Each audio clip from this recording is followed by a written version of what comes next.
Welcome to another episode of National Divorce with the only liberals in the secessionist national divorce game. We've been having a show called National Divorce for years. In fact, it wasn't conservatives in America, it was liberals in California who came up with the term national divorce. We were using that back in 2018. Nobody wants to admit that now. As part of our duty, we will inform you even more lies against Marjorie Taylor Greene. Look, you don't have to like Marjorie Taylor Greene. You don't have to support her values. But liberals are supposed to be about facts and not spreading misinformation. Why are we clearing up so much misinformation and lies about her? You don't have to like the person, but let's be honest about what's going on. We will expose these lies today, and we will show you how it was really easy to do it, and the information took us about 20 seconds on Google. We'll do all that in just a second. Thank you.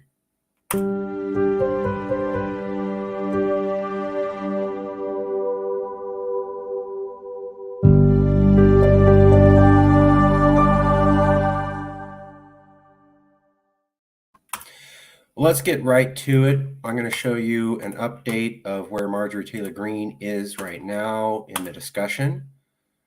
This is from Real Clear Politics. She was on the Sean Hannity show on Fox News. And here you go. Let's give it a listen. It was obvious after I interviewed you that people do not understand what you're saying. So I want to get into more detail, which we got into in radio because we had more time. And you are not calling for secession in any way, shape, manner, or form. And I just even said that night, I said, I think the majority of Americans want us to be the United States of America. Let's talk specifically about what you mean. You're not talking about separate countries.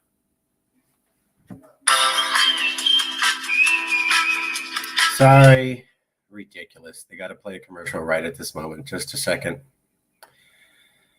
That's no. I had this queued up. I didn't know it was going to do that. So nice. Is that correct? That's right, Sean. And first of all, I want to thank you very much. You are one of the only ones that actually was willing to ask me what I'm talking about. Everyone else just talked about me and assumed what I was saying and accused me of trying to start civil war, accusing me of secession, and all kinds of things. What I'm talking about is reducing the size of our federal government and giving more power and control to our states to be the identity that they want to be, whether it's blue or red. Because the division in our country has gotten to a dangerous point, to the point where I experience it on a daily basis. Being attacked in public is no fun, but we also have to remember it's not just elected members of Congress or famous, Republican spokesmen or political commentators like you and others, but it's also regular people, maybe people that wear a MAGA hat that have been attacked for years now. And we are fed up. We're fed up with Democrat policies. We're fed up with the woke ideology being shoved down our throat. And we're tired of our children being brainwashed into these same ideas. We want our own safe space, and we deserve it. And the federal... There you go. And that's the phrase that the liberals are pounding on, is that Marjorie Taylor Greene said she wants her own safe space. What an idiot she is. Well, I want to respond directly to Marjorie. You can't have that safe space without secession. So I get it. You know, you're talking about state partition and safe spaces. The federal government will never allow federalism unless you are free from it. So this is the point. She's saying, well, maybe we could have a state partition, red and blue. And I don't mean secession, but I want safe spaces. Here's the thing. You're talking about federalism, and the federal government will never allow that to happen. The federal government is not going to stop pushing policies on you and controlling your states as long as you're under their power. So you can't have the safe spaces for conservative thought without liberal ideas being pushed into them until you're free from the federal system. As long as you're part of the federal system, the blue states are going to keep pushing their ideas onto you. So you can't have the safe space the partition from woke policies until you're actually legally partitioned from the United States of America, because the federal government won't allow you to have that, and they'll keep pushing you. So I'm glad that you got some clarification, but I want to tell you, and I want to tell the red staters, you can't have that society free from blue state mischief until you're fully seceded. Sorry. Okay, now let's get to the lies. Let me show you this real quick. And again, you should be asking yourself, why are we doing this? How come nobody else is bringing this stuff up? Why are we the ones bringing this up? So Turning Point USA is a very conservative show. And I want to point to that. So Jack Probasek is on Turning Point USA. Now, in his show, this one, if you listen to it, he spends most of his time talking about an MSNBC video and how they're correct. So an alt-right guy spends most of his show backing up MSN TV while talking about how national divorce is not a viable solution. Why is alt-right and alt-left saying the exact same thing and pointing to each other as excellent sources on this topic of national divorce when they have never, ever, ever, ever done that before? Kind of weird, huh? It's like the Nazis going, you know what? These Jews have some good ideas.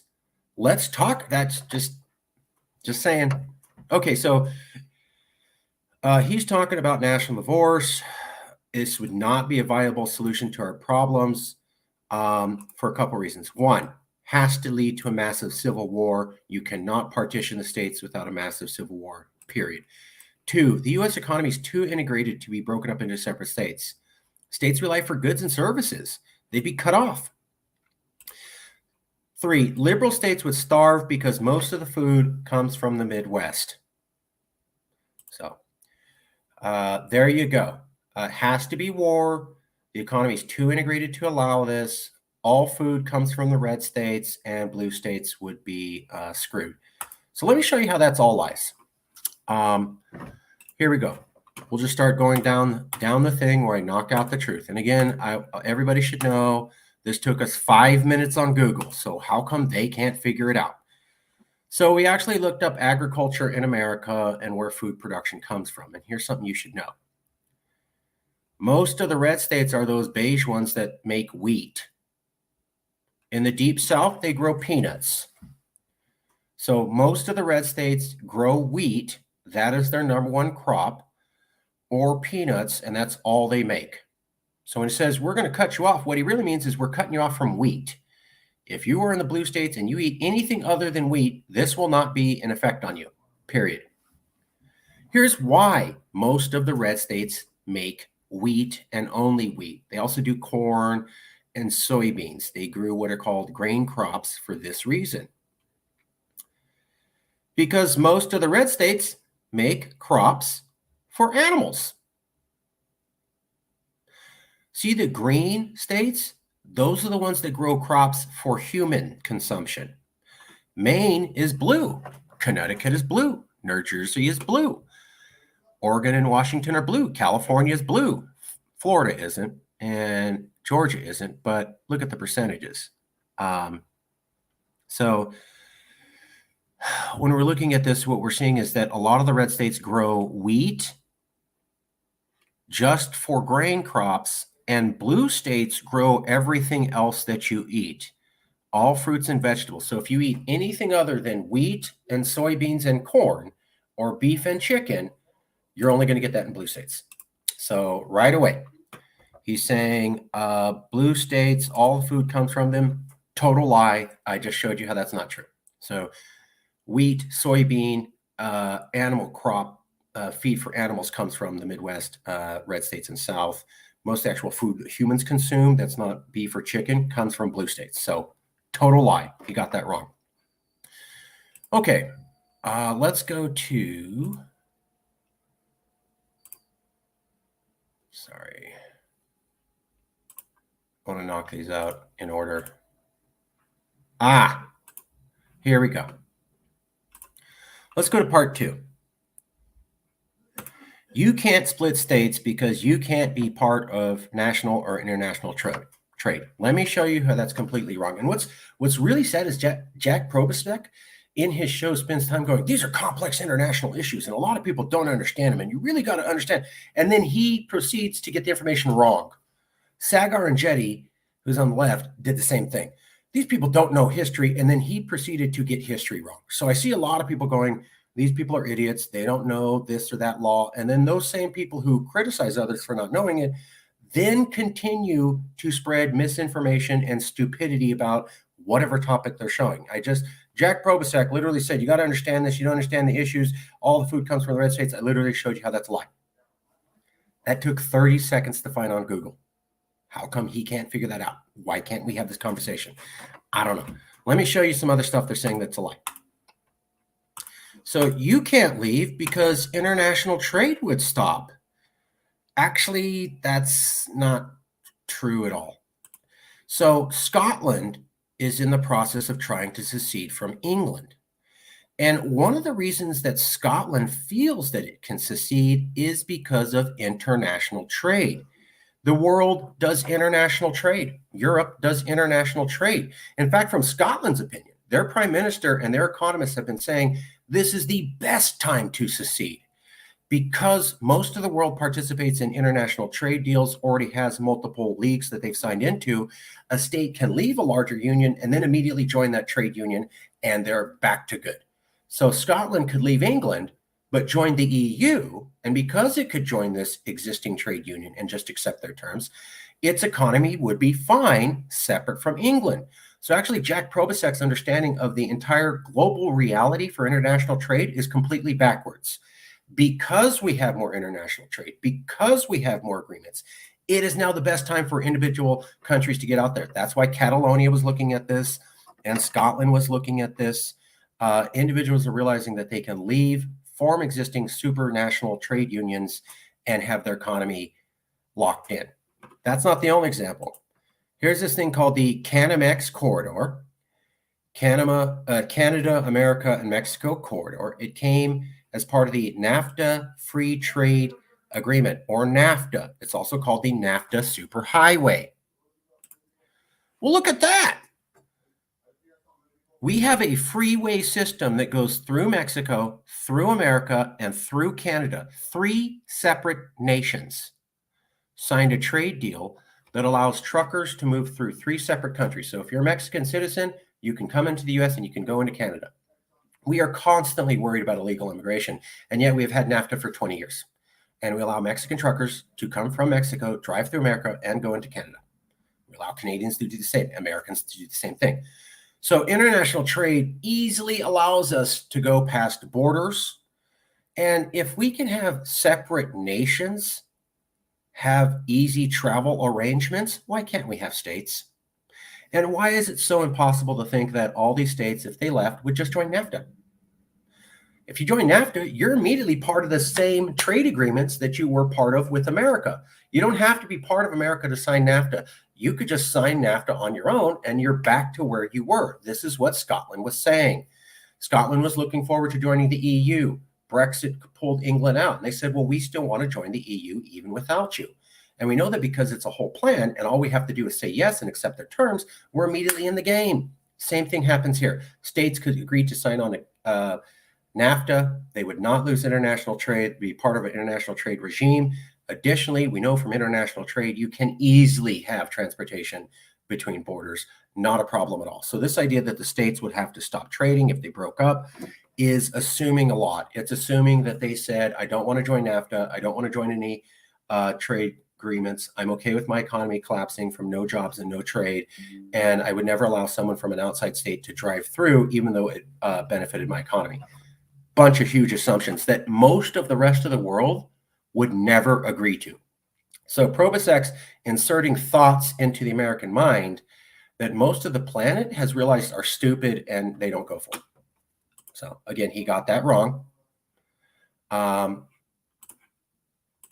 So that is all wrong. Let's go here to this last lie.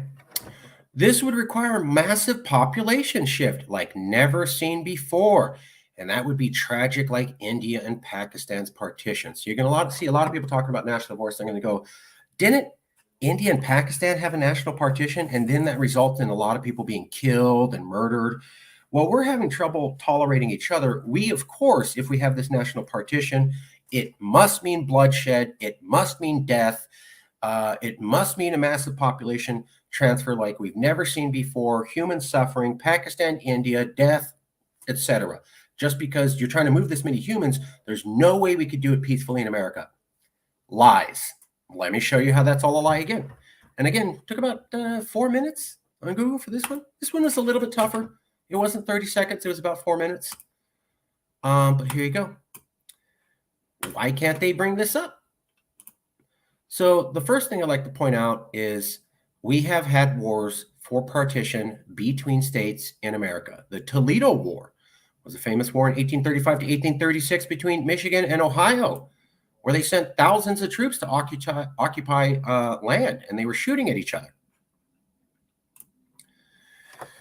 Here is the India-Pakistan partition. Now, what I want you to see is this quote right here. Massive population exchanges occurred between the two newly formed states in the months immediately following the partition. There was no conception that population transfers would be necessary because of the partitioning. Religious minorities were expected to stay in the state they found themselves. So there was no plan for how to peacefully transfer people. They were completely caught with their pants down, had no planning for it at all, and that's why people died.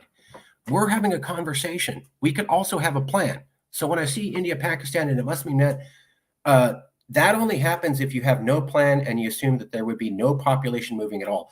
Nobody's talking that way. Everybody assumes, even the critics of national divorce, that there would have to be some population shifts, liberals out of red, conservatives out of blue. Total difference from how they did it in India, Pakistan, where they didn't think that would have to happen at all and everybody would just stay there. Let's go here. There's another part quote you need to see. Majority of the partition caused a huge loss of life, unprecedented migration between the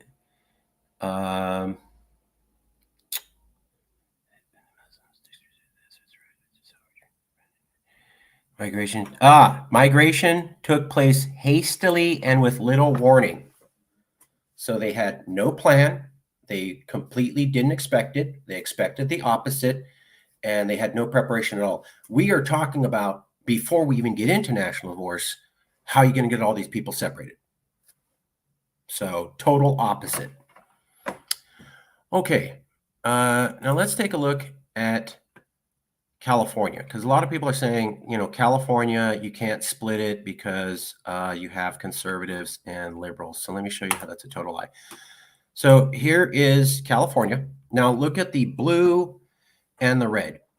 This is every election from the year 2008 to 2018.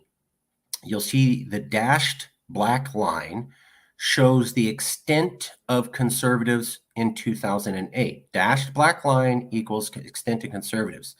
Red equals conservatives in 2018. As you can tell, conservatives have been pushed out from the coast to the interior. And a lot of the Central Valley is blue. So actually, it would be easy to partition California.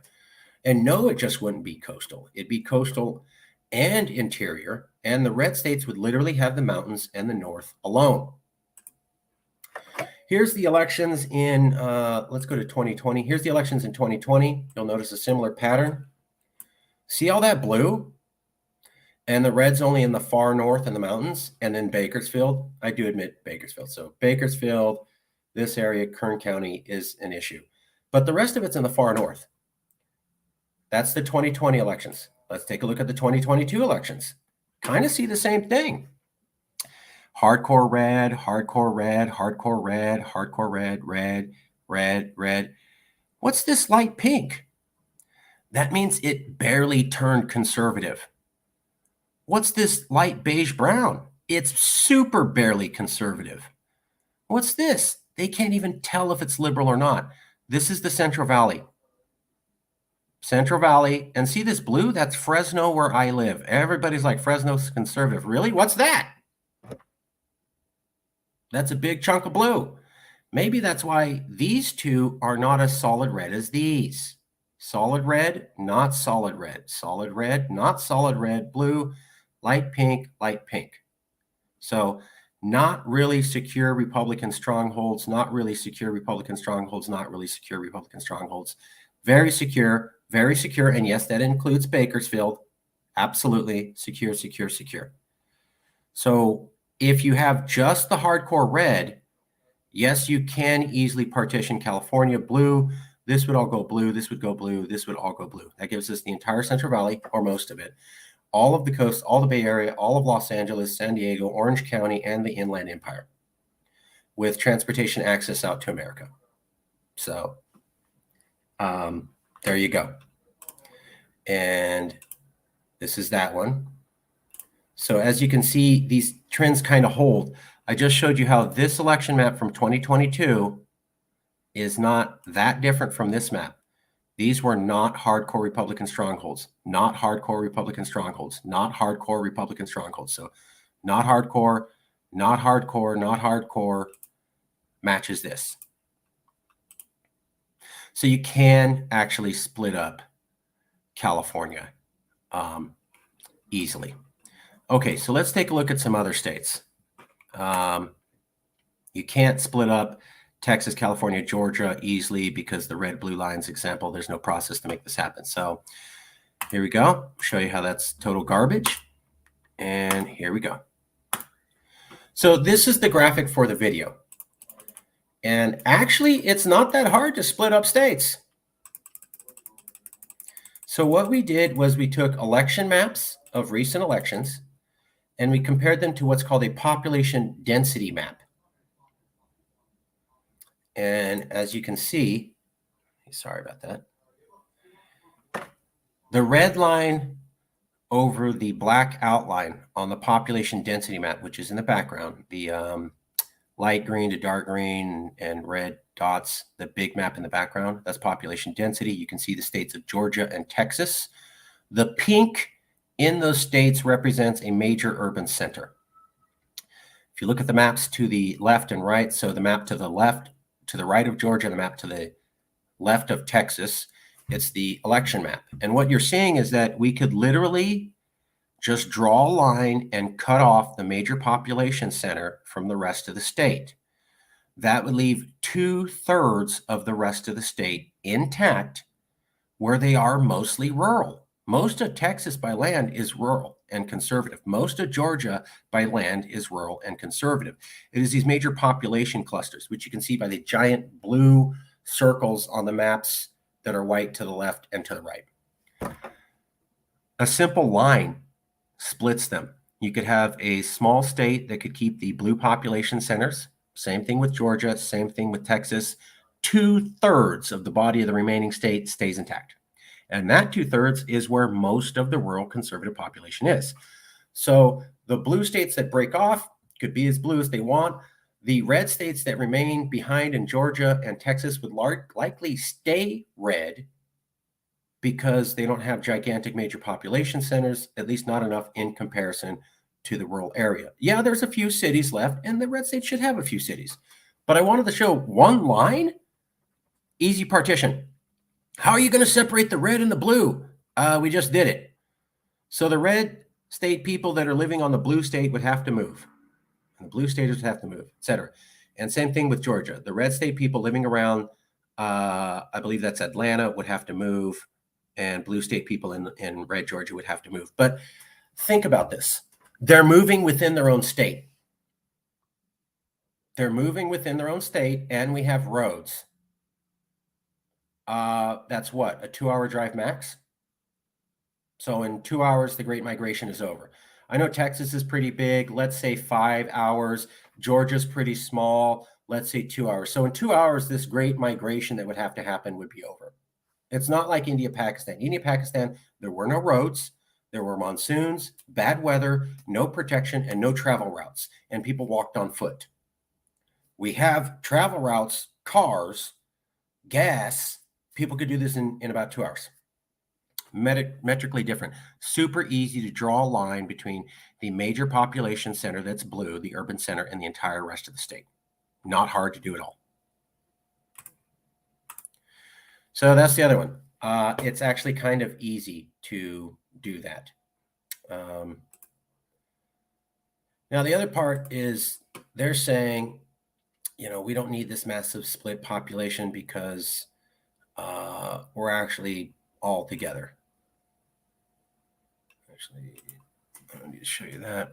Well, give me 1 second. Sorry. All right, let me walk you through that.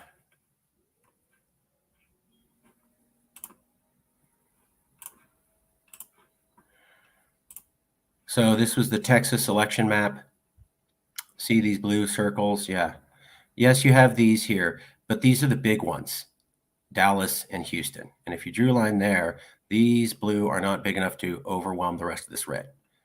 Same thing, that's the population density map of America. Same thing if we look at the election map of Georgia.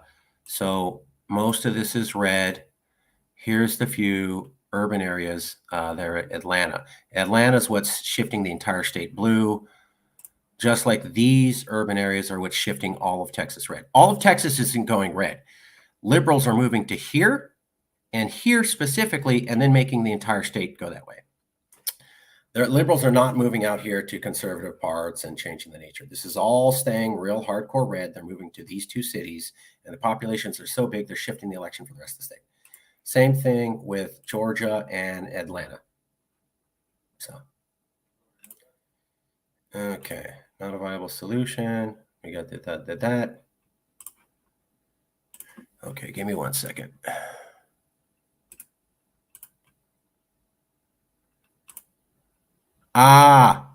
Okay.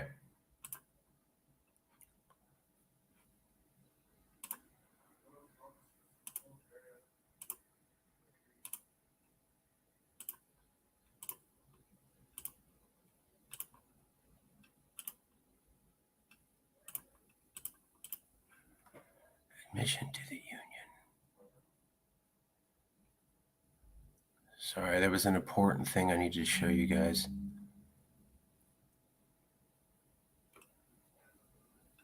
Okay.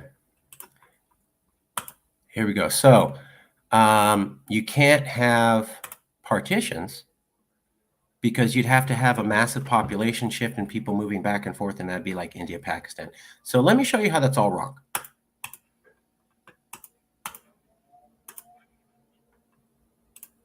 This is a book called The Big Sort. It came out in 2008, and it's been saying Americans have already been self-sorting. So conservatives leaving liberal states and going to conservative areas, liberals leaving red states and going to liberal areas. This has been going on for 25 years. And if you compare this map to this map, I'll show you those in a second, you'll see how big a difference it is. So let me show you that.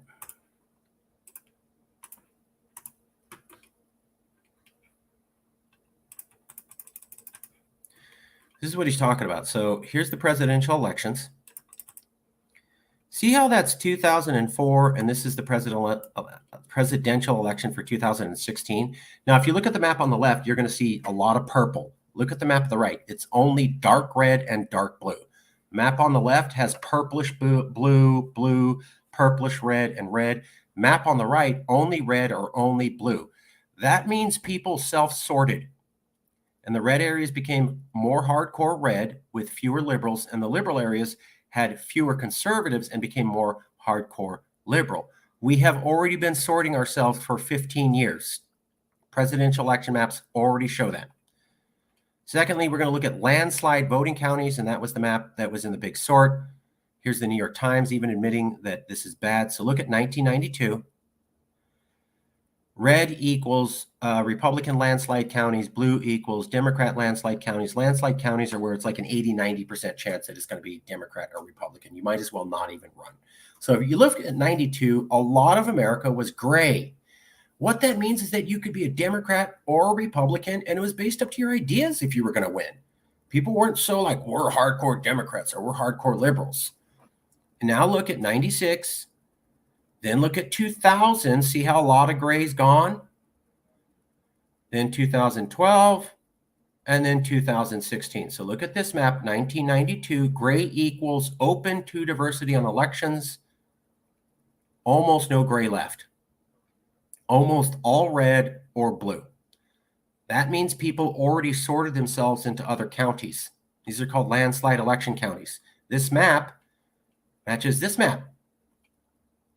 So why are we worried about giant migrations for splitting states when we've already done it for the last 10 to 15 years? Why is that something, it's actually not that hard to split up. So just saying. Okay, one last thing to show you. Population maps, population density, emission. Here we go.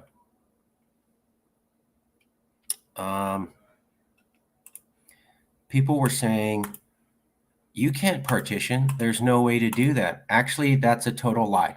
So there's a thing called the admission to the union. And you can already split up states. So let me try to find 37. 37 states were admitted to the union by Congress. Within all but 6 had been established within existing U.S. organized incorporated territories. So 37 minus 6 is 29. 29 states were formed by partitioning a larger piece of land and allowing a new state to exist. In fact, the Constitution talks about how to allow new states to exist. The Constitution literally lays out a plan to partition states. 29 states, over half of America, were formed this way. So we've done this 29 times, and it's in the Constitution, and it says exactly how to partition states. So when people go, how would we even do this? What the hell does that mean? It's in the Constitution how to partition states.